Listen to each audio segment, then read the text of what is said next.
Olá pessoal, tudo bom? A nossa aula de hoje é sobre fecundação e desenvolvimento embrionário. Então, o que é a fecundação?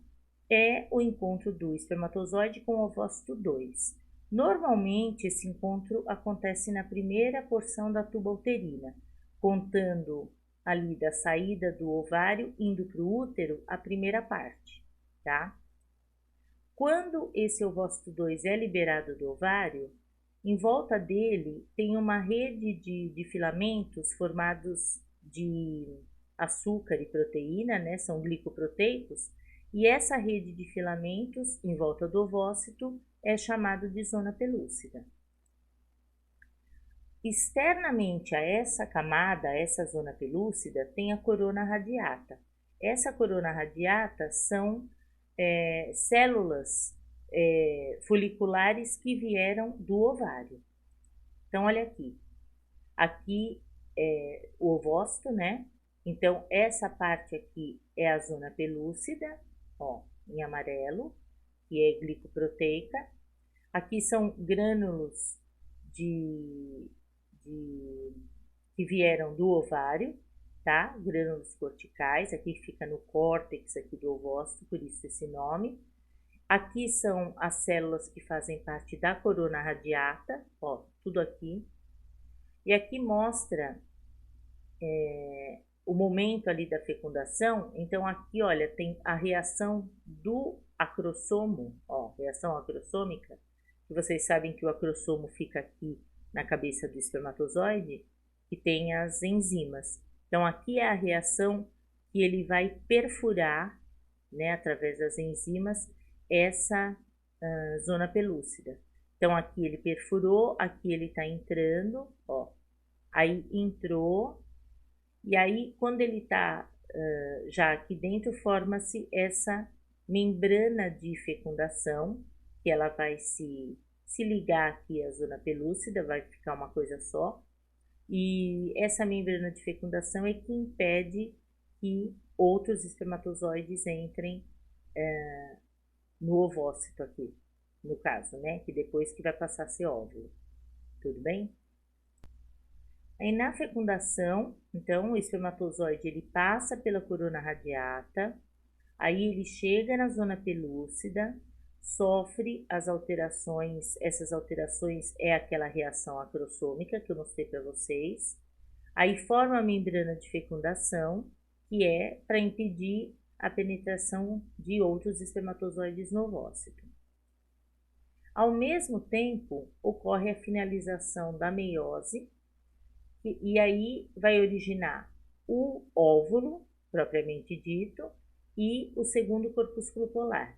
Isso aqui, essa finalização é proveniente da meiose 2, né? Que a divisão estava parada ali na metáfase 2. Então, olha aqui, aqui dá para ver melhor. Você tem lá a corona radiata, aí aqui tem a zona pelúcida, esse azul, aí vai acontecer a reação acrossômica, então ele vai perfurar essa zona pelúcida, aí ele entrou. Até então é o ovócito 2, certo? E a divisão celular do ovócito 2 estava parada na metáfase 2. Então, a partir do momento que o espermatozoide entra aqui, ele dá continuidade à divisão celular, a meiose 2. Então, ela está na metáfase, ela vai passar por anáfase e por telófase. Quando ela terminar a telófase, ela formou duas outras células, que no caso é o óvulo, agora sim você chama de óvulo, né? E o segundo corpúsculo polar, que também vai degenerar, como já degenerou o primeiro corpúsculo na outra divisão.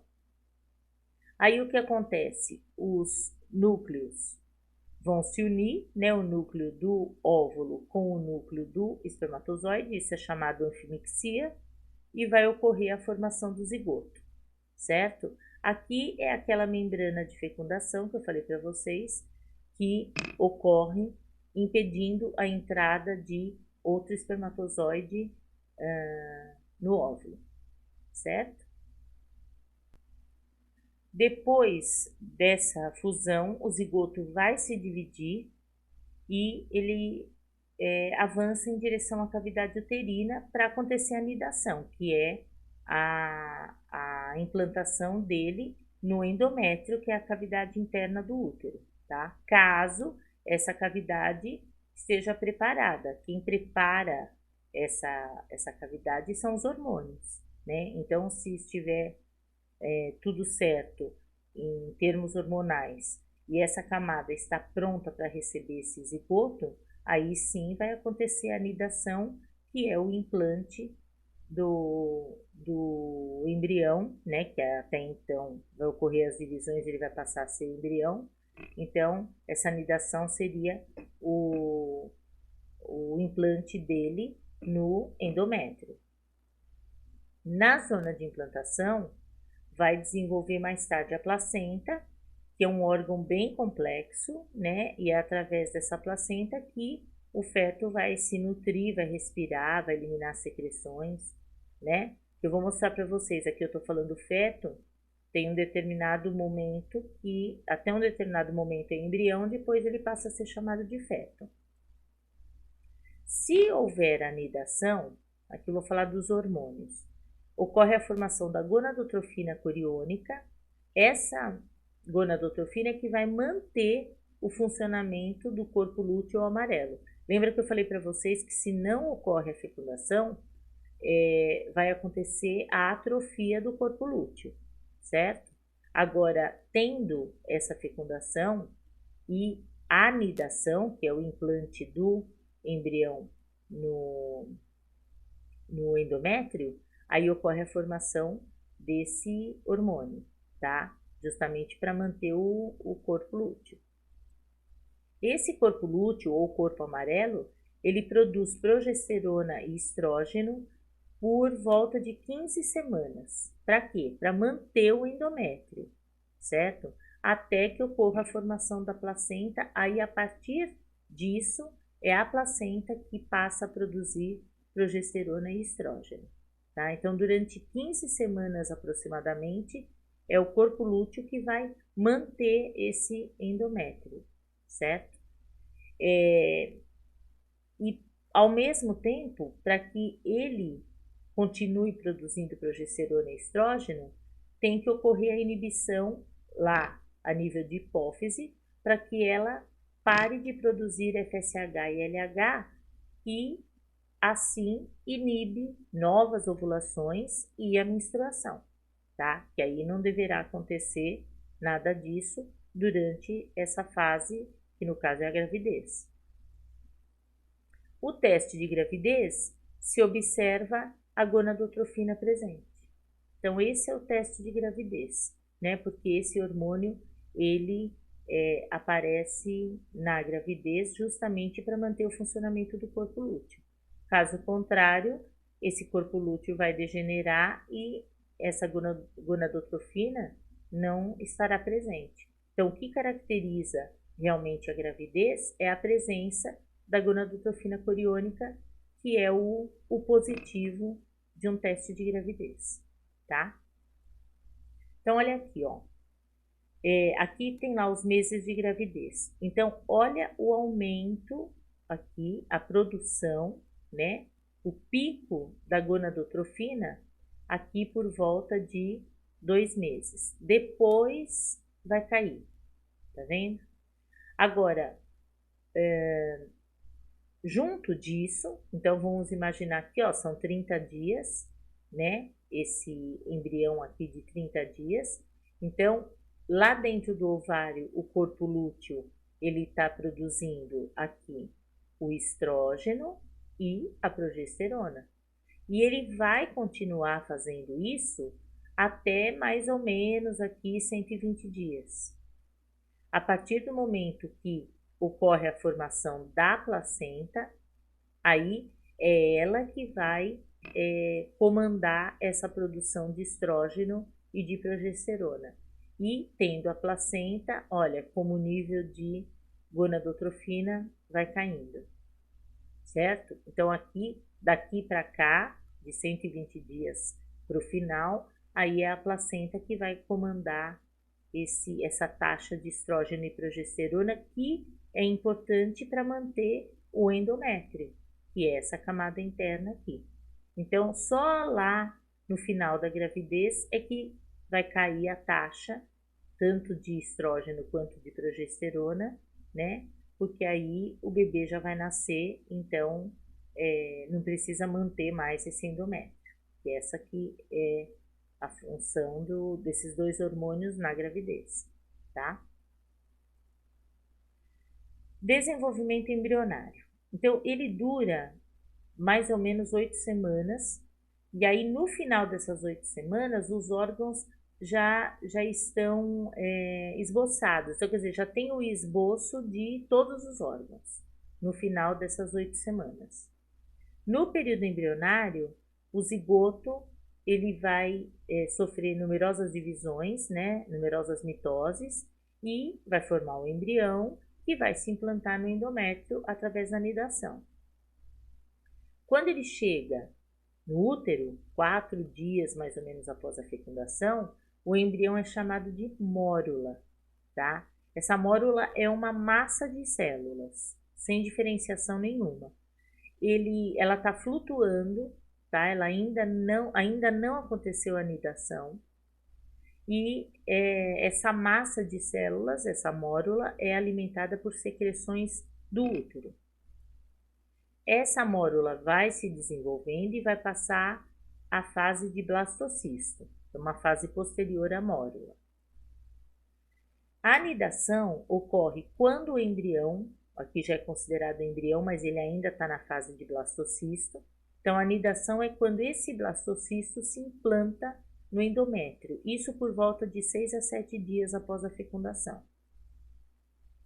As células do trofoblasto, que é uma camada externa de células, depois eu vou mostrar para vocês, essas células vão originar a placenta, tá? E elas produzem enzimas que vão digerindo o local ali do endométrio aonde esse embrião vai ser implantado, certo? Como é uma camada externa, então é ela que tem as enzimas que digerem esse endométrio. O botão embrionário são as células que vão dar origem ao embrião. Vai continuando a crescer, porque estão acontecendo numerosas mitoses, tá? E aí começa a ocorrer as diferenciações morfogênicas. Então, assim, dos órgãos, mas os diferentes tamanhos e formatos dos órgãos já começa a diferenciação a partir dessas sucessivas mitoses que acontecem com o botão embrionário. Então, olha aqui. Aqui tem o ovário e o corpo amarelo, o corpo lúteo, né? Então, eliminou o ovócito 2, aí aqui nós já estamos chamando de óvulo, já contando que é aqui, né? Que já aconteceu a fecundação, então já é óvulo. Então, vamos lá, ó, aqui você vai acompanhando a tuba uterina. Então, o primeiro dia, que aí já teve uma mitose, ó. Aí, segundo dia, que aí tá mais ou menos nessa região da tuba. Terceiro dia, certo? E aí continua acontecendo as divisões, quarto dia. Então, aqui é considerado mórula, né? Que é aquela massa de células que eu falei para vocês. Aí, quinto dia, então aqui já está dentro aqui da cavidade uterina, né? Só que ainda não se implantou, tá vendo? Ele está aqui flutuando. E aí já passa a ser considerado blastocisto, aqui essas duas partes, de mórula para blastocisto. E aí, no sétimo dia ali, ocorre a implantação, que seria a nidação, desse blastocisto aqui na cavidade interna do útero, certo? Aí, aqui já começa a formação da placenta, através daquelas células do trofoblasto que eu falei, que são células externas, já começa a formação da placenta, e aí, a partir do momento que ela foi formada, ela passa a produzir as progesteronas e mesmo o estrógeno para manter a gravidez. Isso lá por volta de 15 semanas, como eu comentei com vocês. Até então, quem está mantendo as progesteronas e o estrógeno é o corpo amarelo, tá? Começa a formar o córion, que é uma camada externa e faz parte dos anexos embrionários que serão formados, né? Esse córion tem vilosidades e eles vão mergulhar nas lacunas ali do endométrio, que também tem vilosidades, e essas lacunas são todas preenchidas por sangue, né? Então, esse córion é uma camada externa, tá?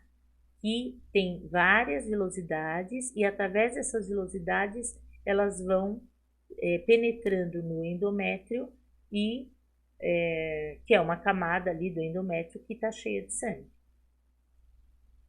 Cerca de 11 a 12 dias após a fecundação, o embrião já está totalmente coberto pela mucosa uterina. Então já aconteceu a anidação por volta do 7º dia e lá pelo 11º, 12º dia, ele já está totalmente envolvido, ele já está dentro da cavidade uterina. Então, aqui, olha, o ovário, lá as fímbrias, né? Aí ocorre a fecundação, né? Naquele comecinho, no primeiro terço da tuba. Aí, primeiro dia, segundo dia, terceiro, quarto dia, tá? Que aí é a mórula, né? Aí aqui já começa aquela cavidade, aqui já modifica, que já seria considerado o blastocisto, né? Quando fica nessa posição, fica essa cavidade e as células acumuladas aqui. Então, já passou da fase de mórula para blástula. E aí, aqui dentro da cavidade uterina, esse trofoblasto que eu falei para vocês, que é a camada externa desse blastocisto, que é essa camada que vai originar a placenta. Aqui é o botão embrionário, que são as células que vão originar o embrião propriamente dito, certo?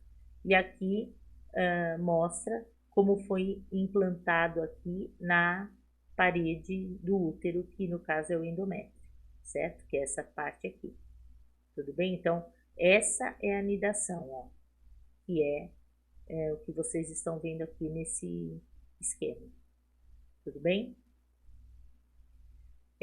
O embrião, ele se desenvolve formando 3 camadas, a ectoderme, a mesoderme e a endoderme.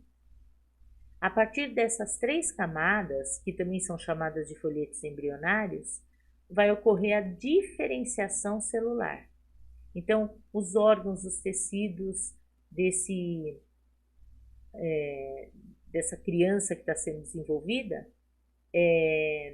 ocorre a partir da diferenciação dessas 3 camadas, tá? E a partir daqui também ocorre a formação dos anexos embrionários. Então, olha aqui, você tem lá, tem aquele blastocisto, ocorre uma organização celular nesse blastocisto, onde as células de fora, aqui externas, são chamadas de ectoderma, as do meio são chamadas de mesoderma, e as de dentro, que são chamadas de endodermes. Então, o que acontece a partir desses folhetos embrionários? Então, do ectoderma, que é essa camada de fora, vai originar a epiderme, todos os anexos epidérmicos, o sistema nervoso e as cavidades de modo geral, tá? No corpo. Do mesoderma aqui, vai originar a derme, os ossos e músculos e o sistema circulatório e reprodutor.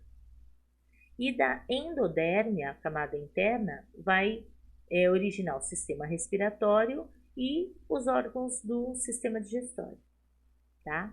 Então, tudo isso